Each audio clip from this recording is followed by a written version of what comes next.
नमस्कार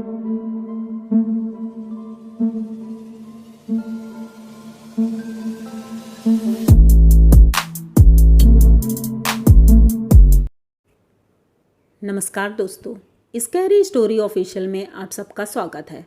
आज की कहानी की तरफ बढ़ने से पहले चैनल को सब्सक्राइब कर लीजिए और अगर कहानी अच्छी लगती है तो प्लीज़ लाइक एंड कमेंट करना मत भूलिएगा। तो देर नहीं करेंगे, अब कहानी की तरफ बढ़ेंगे। कहानी अशोक की है और अशोक अपनी फैमिली के साथ रहता है। उसकी फैमिली में मम्मी पापा और एक बड़ी बहन है और एक बड़े भैया हैं। फैमिली परफेक्ट है, सब कुछ ठीक है, लेकिन अशोक जो है बचपन से ही उसका मन पढ़ाई में नहीं लगता था और खेती का काम करता था पापा के साथ। तो इनके जो बड़े भाई और दीदी हैं वो पढ़ाई में बहुत अच्छे हैं और अक्सर वो दोनों टोकते रहते हैं अशोक को कि पढ़ाई करो क्योंकि पढ़ाई बहुत ज़रूरी है। लेकिन अशोक का मन पता नहीं क्यों लगता ही नहीं था। एक दिन जब ये बड़े हो गए थे तो उस दिन ऐसे ही सब लोग बैठकर खाना खा रहे थे। शाम का वक्त था, वही 7 साढ़े 7 बजा था। सब लोग खाना खा रहे थे तो बातों बातों में ये दोनों भाई बहन आपस में कुछ बात कर रहे थे। तभी अशोक बीच में कुछ बोल देता है और इन तीनों में झगड़ा शुरू हो जाता है। झगड़ा इस कदर बढ़ जाता है कि मारपीट की नौबत आती है, दोनों भाई लड़ने लगते हैं। और अशोक इस बात से दुखी था कि वो हमेशा पढ़ाई को लेकर के, बड़ा भाई मजाक उड़ाता है मेरा। ठीक है, पढ़ाई में मेरा मन नहीं लगता है लेकिन खेती में मैं पापा का पूरा साथ देता हूँ और इतनी मेहनत करता हूँ। तो ये सारी बातें उसके मन में चला करती थी हमेशा। और उस दिन जब लड़ाई इतनी ज़्यादा हुई तो रात का वही 9 साढ़े 9 बज गया था। खाना खाने के बाद लेटा हुआ था और अचानक से ये उठता है और घर से बाहर निकल जाता है। घर वाले भी सोने लगे थे लेकिन अचानक से जब गेट खुलता है तो उनकी मम्मी की नींद खुलती है। वो बाहर जाके देखती हैं तो गेट खुला हुआ था। अंदर जाती हैं तो देखती हैं कि बेड पर अशोक नहीं है। अब वो इतना परेशान हो जाती हैं और सबको जगाती हैं, सबसे बोलती हैं कि अशोक घर में नहीं है। और मम्मी का दिल तो होता ही ऐसा है कि वो और ज़्यादा परेशान हो गई थी, कहीं ऐसा ना हो कि कुछ गलत कर ले, क्योंकि झगड़ा बहुत ज़्यादा हुआ था। अशोक घर से बाहर निकलता है और इतनी टेंशन में था कि वो खेतों की तरफ निकल जाता है। वो अपने खेतों से थोड़ा आगे बढ़ा ही था कि वहाँ पर एक बहुत पुराना, ये मानिए कि अंग्रेज़ों के समय का वो कुआं था। और वो कुआं अक्सर बंद रहता था क्योंकि झाड़ियों से उसे बंद कर दिया गया था। तो ये जाता है और उसे ऐसा लग रहा था जैसे कोई बुला रहा है। तो वो धीरे धीरे उस कुएं की तरफ बढ़ रहा था और उस कुएं के किनारे एक चबूतरा जैसा छोटा सा बना हुआ था। उसी चबूतरे में ये बैठ जाता है और बैठे बैठे अब सोच रहा था और ऐसे सोच रहा था कि उसे मतलब मन में ऐसा आ रहा था कि मैं इस कुएं में कूद जाऊं। लेकिन बार बार उसे अपनी मम्मी की याद आती थी कि मम्मी परेशान हो जाएंगी और ये सारी उसके दिमाग में बहुत सारी बातें चल रही थी। बहुत ज़्यादा टेंशन में था, बार बार अपना सर इधर उधर घुमा रहा था, सोच रहा था। तभी अचानक से उसे एक औरत दिखाई पड़ती है जो वो दूसरी तरफ से आ रही थी। और इसने नीचे नीचे देखा, डायरेक्ट उसकी तरफ नहीं देखा था, नीचे से ही देखा कि एक औरत है जो काले काले कपड़े पहने हैं और वो आ रही है। आ कर के कुएं के पास खड़ी होती है और अशोक को बड़े गौर से देख रही थी। तो अशोक अचानक से अपना सर ऊपर करता है। तो वो कहती है कि यहाँ क्या कर रहे हो? तो वो कहता है मैं बहुत परेशान हूँ और इस चीज़ से आपको क्या, मैं परेशान हूँ या कुछ भी है, मैं इतना ज़्यादा परेशान हूँ, कोई मेरी सुनता नहीं है, मैं बिल्कुल बेकार हूँ। तो उसने कहा किसने कहा आपसे? तो उसने कहा मेरे भाई हैं और मेरे पापा हैं और मेरी दीदी है। अक्सर वो बोलते रहते हैं कि मैं बिल्कुल बेकार हूँ, मैं पढ़ाई में अच्छा नहीं हूँ, किसी काम में अच्छा नहीं हूँ। तो वो कुछ बोलती नहीं है और वो बोलती है क्या तुम मुझसे दोस्ती करोगे? तो ये बोलता है कि मतलब सोचने की ज़रूरत है, अभी तक मैंने आपको जाना नहीं है, मैंने पहले कभी देखा नहीं है, तो अचानक से ऐसे कैसे दोस्ती कर सकता हूँ।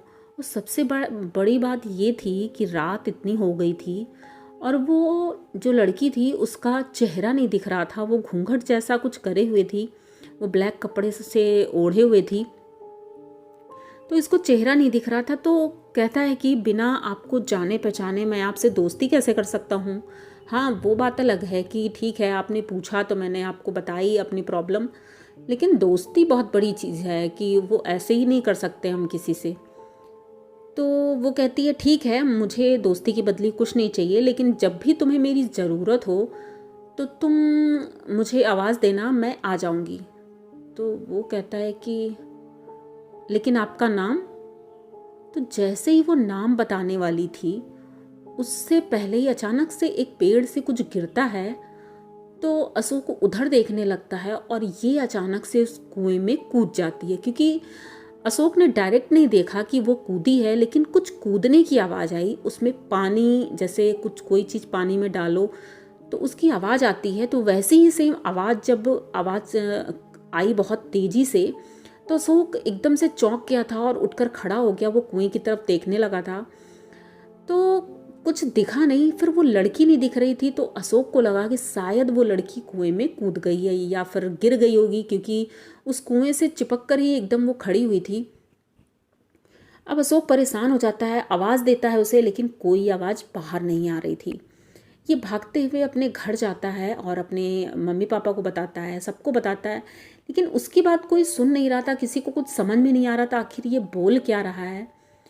तो अशोक के पड़ोस में एक उनके चाचा थे, मतलब पड़ोसी जो थे वो चाचा, अशोक उनसे बताता है कि चाचा वो कुएं में चलो, वहाँ पर एक लड़की कूद गई है और गिर गई है, उसे बचाना होगा। तो वो चाचा बोलते हैं कि क्या बोल रहे हो तुम, क्या बकवास कर रहे हो, उस कुएं में? कौन सा, वो पुराना वाला कुआं? तो वो कहता है हाँ। तो वो हंसने लगते हैं, कहते हैं पागल हो रहे हो, उसमें पानी है? कहता हाँ, इतनी तेजी से आवाज़ आई थी, उसमें कुछ गिरा है। तो वो कहते हैं अच्छा ठीक है, सुबह देख लेंगे। अब वो लेकिन परेशान था, क्योंकि उस लड़की से उसकी दोस्ती हुई थी, अभी हाल में ही दोस्ती हुई है, और ये लोग उसकी बात नहीं सुन रहे थे।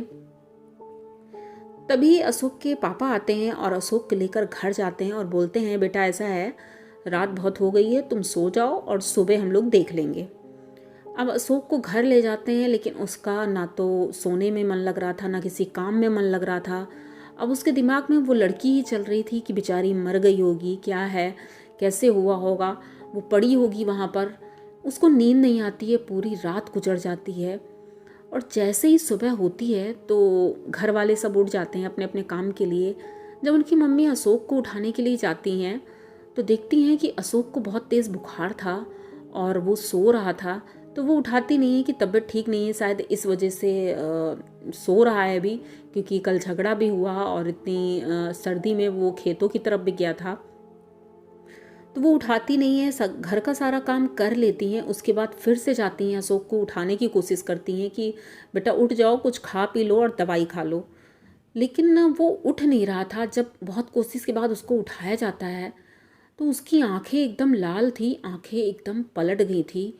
ये देख करके मतलब वो एकदम डर जाती हैं, क्योंकि जो सफ़ेद चीज़ होती है आँख की, वो एकदम रेड थी और बीच की पुतली तो दिख ही नहीं रही थी। ये देख करके बहुत ज़्यादा डर जाती है उनकी मम्मी। तुरंत खेतों की तरफ एक लड़के को दौड़ाती हैं गांव के, और अशोक के पापा को बुलाती हैं। वो आते हैं खेत से और पड़ोसी वाले चाचा भी आते हैं, सब लोग आते हैं। अशोक अपने बेड पर बैठे बैठे हिल रहा था और कुछ बोल रहा था, पता नहीं क्या बोल रहा था, लड़की की आवाज़ में बहुत तेजी तेजी कुछ बोल रहा था। ये सब देख करके घर वाले एकदम से डर जाते हैं कि आखिर ये क्या कर रहा है, लेकिन किसी को कुछ समझ में नहीं आ रहा था ये आखिर हो क्या रहा है। तभी बगल वाले चाचा को याद आता है कि रात में अशोक कुछ बोल रहा था कि उस कुएं में कोई गिरा है। तो अब ये सभी लोग कुएं की तरफ जाते हैं, और जैसे ही कुएं की तरफ जाते हैं तो देखते हैं कि कुआं तो एकदम सूखा है, उसमें तो पानी भी नहीं है। तो फिर कोई गिरेगा तो, अगर मान लिया ठीक है कोई लड़की अगर गिरी भी होगी तो उसमें तो सूखा कुआं है, तो वो मरेगी कैसे, वो तो पड़ी होगी उसमें। अब ये लोग टॉर्च से देखने की कोशिश करते हैं, क्योंकि इतना गहरा कुआं था वो, बहुत पुराने ज़माने का था वो, लेकिन उसमें कुछ दिख नहीं रहा था, ना तो किसी की हलचल थी। तो इनके गांव के जो एक बहुत बुज़ुर्ग थे, वो आए जब यहाँ पर, तो उन्होंने बताया कि अरे उस कुएं में गया था क्या आपका लड़का? तो ये बताते हैं हाँ हाँ दादा, वहीं पर गए थे। तो कहन उस कुएं में एक चुड़ैल रहती है, और अभी से नहीं रहती है, ये अंग्रेज़ों के ज़माने की वो चुड़ैल है। उसमें कई औरतों को मार के फेंक दिया जाता था उस कुएं में। अंग्रेज़ लोग ऐसे ही मार के फेंक देते थे, और जिस वजह से वो कुआं भूतिया हो गया था, और जो उसके आसपास जाता था तो वो चुड़ैलें उन्हें अपने बस में कर लेती थी या फिर उनको मार देती थी। तो तभी से वो कुआं बंद हो गया था और उधर कोई नहीं जाता है। उसमें तो देखो झाड़ियाँ भी लगा दी गई हैं कि कोई जाएगा नहीं, लेकिन पता नहीं उनकी शक्तियाँ ऐसी हैं क्या है, क्योंकि एक पंडित जी ने बताया था कि उन चुड़ैलों में अब इतनी ज़्यादा शक्तियाँ हैं कि उस कुएं को हम बंद नहीं करवा सकते हैं, कि एकदम से मिट्टी डाल के बंद करवा दें तो वो नहीं हो पा रहा है। इसीलिए उसको झाड़ियों से बंद करके रखा गया है। लेकिन अशोक वहाँ क्यों गया था, तो इन लोगों ने पूरी बात बताई कि घर में झगड़ा हो गया था, इस वजह से गुस्से में वो वहाँ चला गया था। लेकिन अब पता नहीं क्या हो गया इसको। जैसे ही उसके कमरे में जाते हैं तो देखते हैं अशोक इतनी तेजी तेजी से अपना सर घुमा रहा था, दीवार खुरंच रहा था और जमीन में बैठा है और अजीब अजीब सी बातें बोल रहा है। भाषा उसकी समझ ही नहीं आ रही आखिर बोल क्या रहा है, लेकिन आवाज़ उसकी एकदम लड़कियों जैसी है। सब गांव के लोग इतना डर गए थे, उसको रस्सी से बांध करके रख देते हैं, क्योंकि वो अपने हाथ को काट रहा है, कहीं कुछ कर रहा है, तो ये था कि कहीं नुकसान ना पहुंचाए, तो उसके हाथ को बांध दिया गया था और पैर को बांध दिया गया था। अब इंतज़ार करते हैं कि शायद, मतलब एक पंडित जी को बुलाया था कि वो पंडित जी आएंगे तो शायद ये ठीक हो जाए। तो उन पंडित जी को बुलाया तो गया था, लेकिन उन्हें आने में लेट हो जाता है, क्योंकि जिस बस से वो आ रहे थे उस बस का एक्सीडेंट हो जाता है और उनके भी चोटें आ जाती हैं पंडित जी को। 2 दिन बाद पंडित जी आते हैं। इस बीच में अशोक की हालत इतनी ख़राब हो जाती है कि मतलब उसके पूरा शरीर जैसे सफ़ेद पड़ गया था और वो कुछ खा भी नहीं रहा था, सिर्फ चिल्ला रहा था और अपना सर दीवार में मार रहा था। मतलब बहुत बुरी कंडीशन हो गई थी और बहुत कमज़ोर हो गया। 2 दिन में ही उसकी हालत बहुत ख़राब हो गई थी। घर के लोग तो बहुत ज़्यादा परेशान थे। कई लोगों ने कहा कि मंदिर लेके जाओ, मंदिर भी लेके गए, लेकिन मंदिर के अंदर वो जा ही नहीं रहा था। कई लोग, ये सोचिए 4-4 5-5 लोग उसे पकड़ कर ले जा रहे थे, लेकिन कोई उसे खींच नहीं पा रहा था। तो किसी तरह थक हार करके सब लोग घर में ही पंडित जी का इंतज़ार करते रहे। 4 दिन बाद पंडित जी आए और उन्होंने जब घर के अंदर अपने कदम रखे तो उन्होंने बताया कि इसके ऊपर एक चुड़ैल नहीं, कई चुड़ैलों का साया है। और बेटा ये कब से हुआ? तो वो तो कुछ बोल ही नहीं रहा था। तो वो उनकी माँ ने पूरी बात बताई कि वो रात को एक दिन गया था खेतों की तरफ और वो जो कुआं है उस कुएं के पास बैठा हुआ था और वहीं से इसके साथ शायद ऐसा कुछ हुआ है, क्योंकि उसके दूसरे दिन से ही ये ऐसी हरकतें कर रहा है। तो पंडित जी उसके हाथ खोलते हैं और खोल करके बस पूजा में बैठाला ही था, अचानक से इतनी तेज हवा चलने लगती है कि इनके घर में जितनी तस्वीरें लगी थी सारी दीवार से नीचे गिर जाती हैं और सारे एकदम टूट जाते हैं, सबके शीशे टूट जाते हैं। यहाँ तक कि घर में जो कांच के ग्लास तक थे वो टूट जाते हैं। ये सब लोग इतना ज़्यादा परेशान हो जाते हैं। उधर अशोक हंस रहा था बहुत तेज़ी से। पंडित जी उसे बांध करके रखने के लिए फिर से बोलते हैं, तो उसका जो बड़ा भाई था वो उसको पकड़ करके बैठता है और उनकी दीदी पीछे हाथ बांध देती हैं। पंडित जी अपना पूजा शुरू करते हैं। हवन कर रहे थे, लेकिन तूफान इतनी तेज आ रहा था कि बार बार हवन की आग ठंडी हो रही थी। बहुत मुश्किलों के बाद हवन संपन्न होता है और जैसे ही हवन संपन्न होता है तो अशोक बेहोश हो जाता है।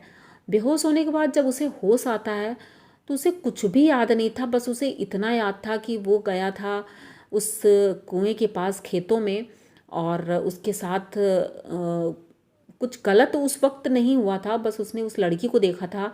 लेकिन पता नहीं वो लड़की कब उस कुएं में चली गई, किसी को पता नहीं। लेकिन उसके बाद क्या क्या हुआ 4-5 दिन तक अशोक को कुछ भी आज तक याद नहीं है। तो ये कहानी अशोक की थी। अशोक के साथ बहुत बुरा हुआ। कहते हैं ना, जिसके साथ बीतती है उसी को पता होता है। तो अशोक के साथ जो बीता भगवान न करे किसी के साथ हो ऐसा। तो ये कहानी अशोक की थी। आप लोगों को कैसी लगी? अगर अच्छी लगी हो तो प्लीज़ चैनल को सब्सक्राइब करिए, लाइक कमेंट करिए, शेयर करिए और बने रहिए हमारे साथ। मिलते हैं फिर किसी नई कहानी में, तब तक के लिए डरते रहिए।